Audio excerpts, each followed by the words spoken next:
Je bénirai l'Éternel en tout temps. Ses louanges seront toujours dans ma bouche. Oh, j'aime qu'on ait un problème. Et puis qu'elle est content comme ça. Ah, m'pas caché Dieu. Depuis m'commence li Bible moi chaque jour, m'senti charge problème moi yo sorti sous dôme. Oh, si c'est comme ça, moi pour aller couvrir acheter un Bible. Dégagez au marché. Mais en attendant, ou qu'attendez radio télévision d'espoir? Radio Vision d'Espoir. Oh, moi t'attendais une annonce comme ça, oui. Mais qui ça a te dit? Lecture de la Bible en un an. Une émission qui vous accompagne à la découverte des trésors cachés de la parole de Dieu sur Radio Télévision d'Espoir. Chaque jour de 11h à 11h30 du matin, excepté mercredi 5h30, 6h de l'après-midi, samedi 7h30, 8h du matin, avec les sœurs Chantal Saint-Hubert, Claude Louis Orisma et votre servante Maudeline Maurice Hilaire.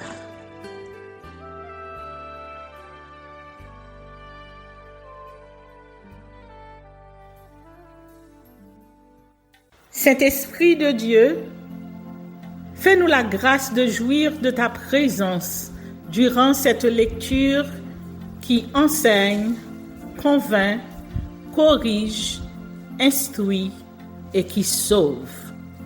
Au nom de Jésus. Amen.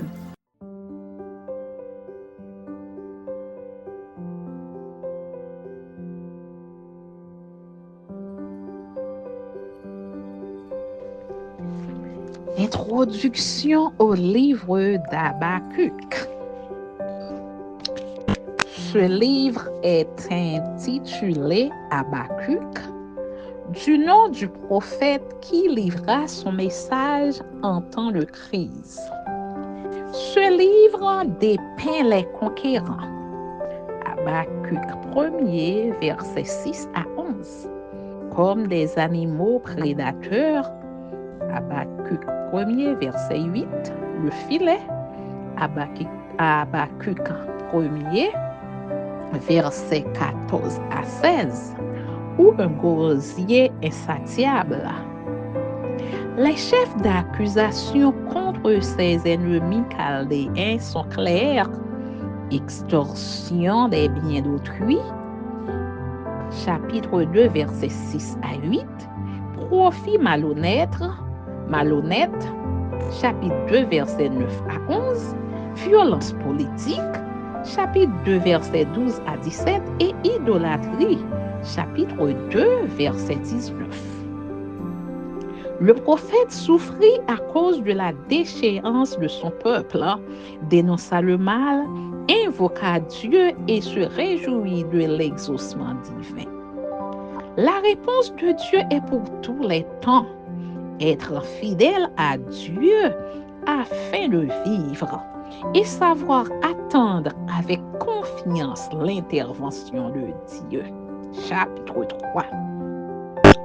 Au premier appel d'Habakkuk, Dieu lui répondit en confirmant qu'il y aurait l'invasion des Chaldéens.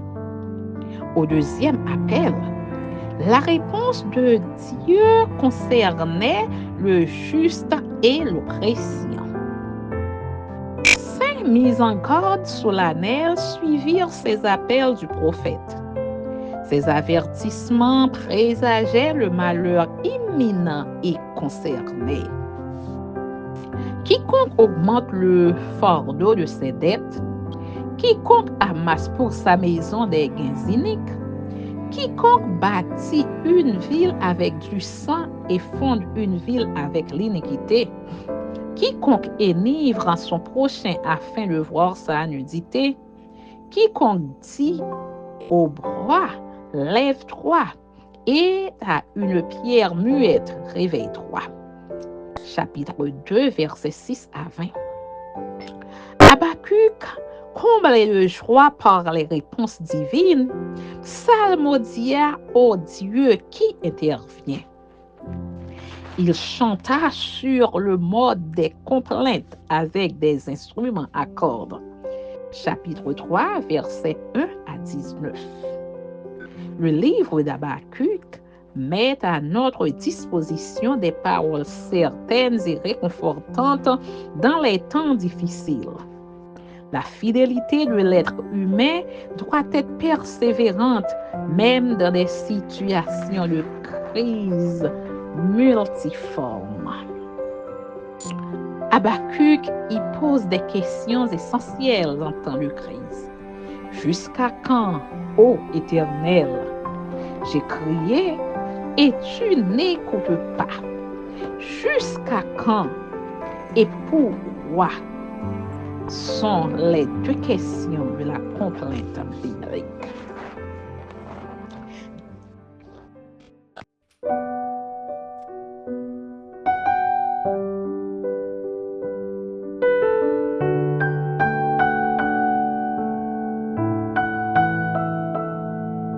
Viens, Saint-Esprit, viens, ouvre le ciel, descends sur nous, viens, Saint-Esprit, viens, feu éternel,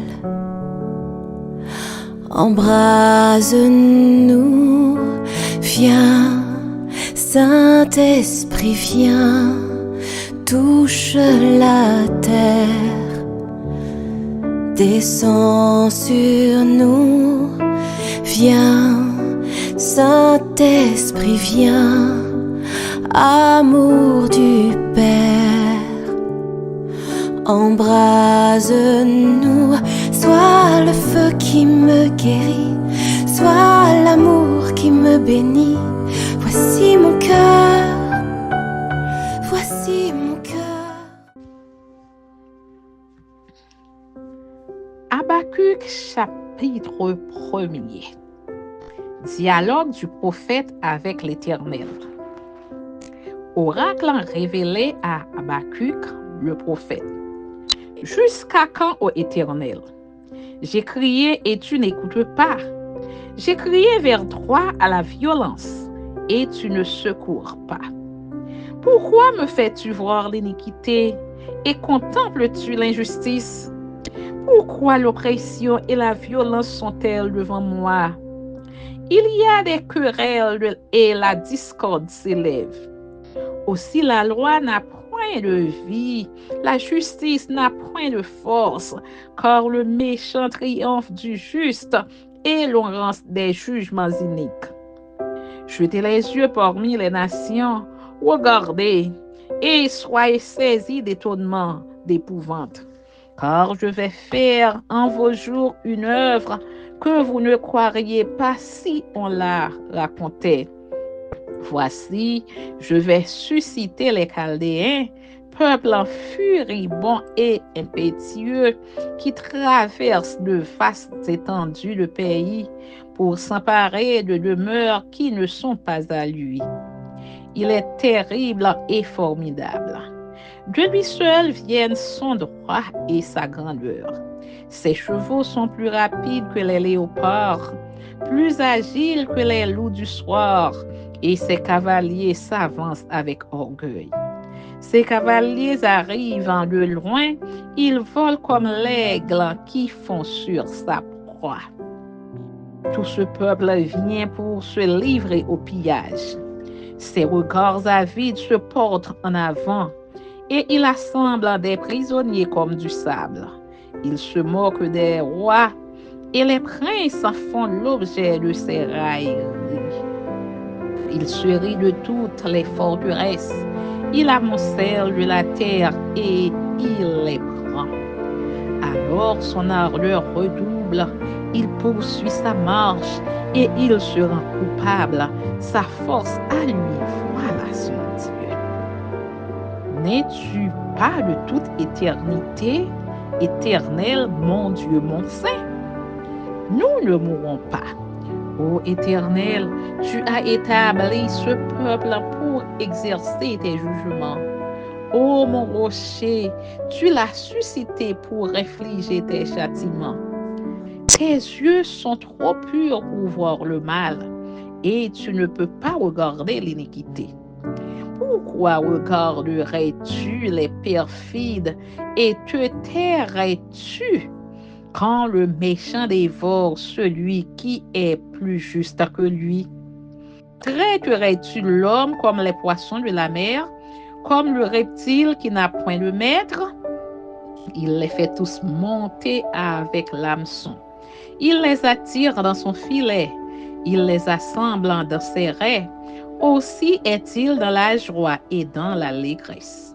C'est pourquoi il sacrifie à son filet. Il offre de l'encens à ses raies. Car par eux sa portion est grasse et sa nourriture succulente. Videra-t-il pour cela son filet? Et toujours égorgera-t-il sans pitié des nations? Amen. Viens déverser ta tendresse au milieu de mes faiblesses. Je n'ai plus peur, je n'ai plus peur. Viens, Saint-Esprit, viens, fends l'atmosphère. Descends sur nous, viens, Saint-Esprit, viens, de ta lumière, envahis-nous, sois le feu qui me guérit, sois l'amour qui me bénit. Voici mon cœur, voici mon cœur, viens déverser ta tendresse au milieu de mes faiblesses. Je n'ai plus peur, je n'ai plus peur.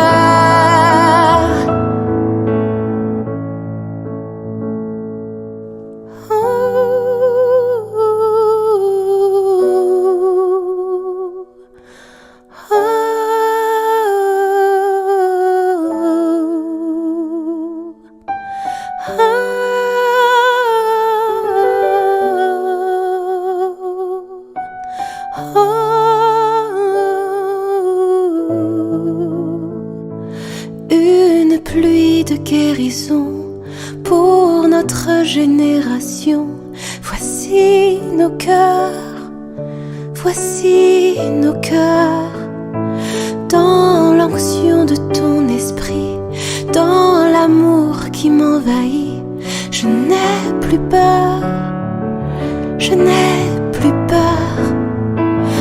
Une pluie de guérison pour notre génération. Voici nos cœurs, voici nos cœurs. Dans l'onction de ton esprit, dans l'amour qui m'envahit, je n'ai plus peur, je n'ai plus peur.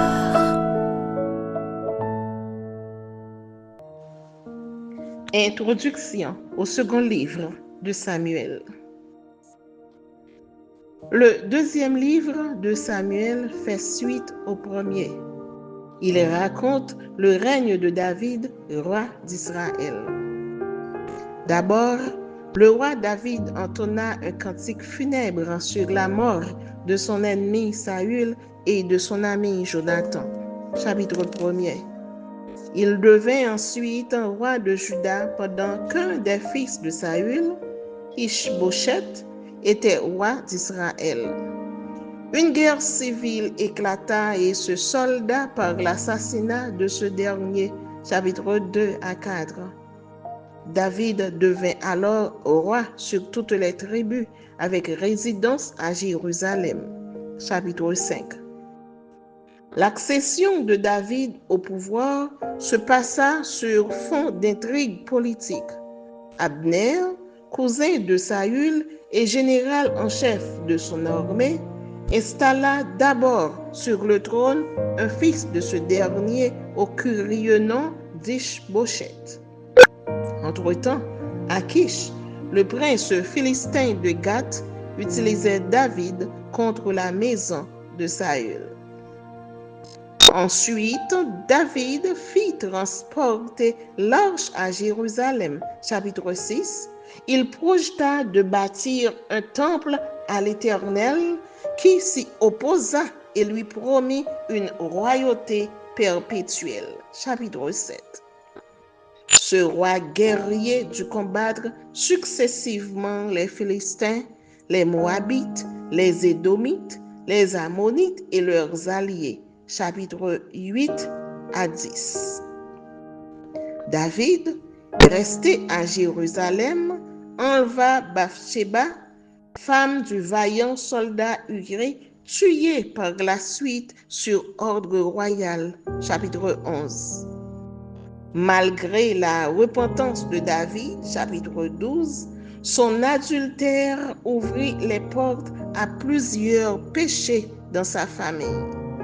L'inceste, chapitre 13, versets 1 à 22, le fratricide, chapitre 13, les versets 23 à 39, les intrigues de succession, chapitre 14, la révolte filiale, le coup d'État, chapitre 15, la prise du pouvoir, la guerre civile, chapitre 15 à 19. De retour à Jérusalem, David, humilié, continua à essuyer l'affront des ennemis de l'extérieur tels que Sheba le Benjaminite, le vengeur Joab, chapitre 20. Il fit aussi face à une famine de 3 ans et à la guerre contre les Philistins, chapitre 21. Enfin, au crépuscule de sa vie, le roi David exécuta un cantique de délivrance, chapitre 23, et prononça ces dernières paroles, chapitre 24, les versets 1 à 7.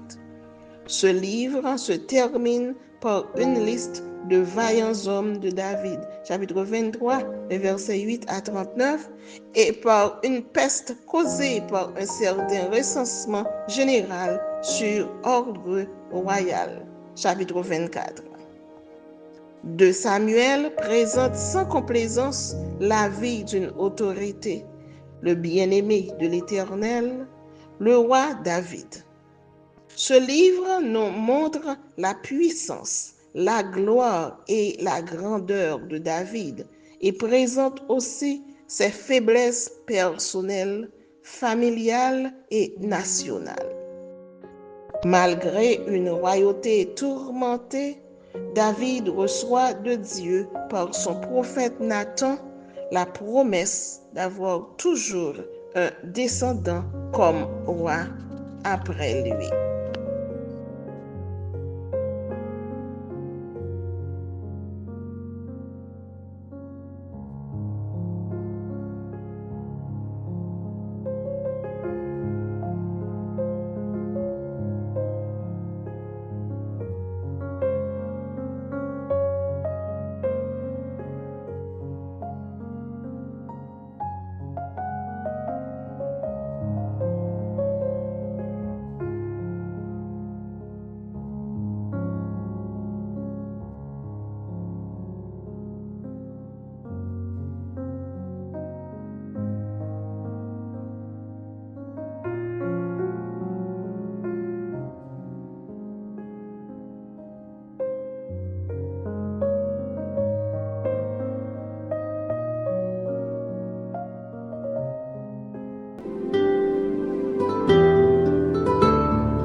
Merci Seigneur de nous donner le discernement dans la lecture de ta parole, que nous y prêtions attention afin d'appliquer notre cœur à la sagesse. Amen. Que celui qui a des oreilles pour entendre, entende, et que celui qui lit fasse attention.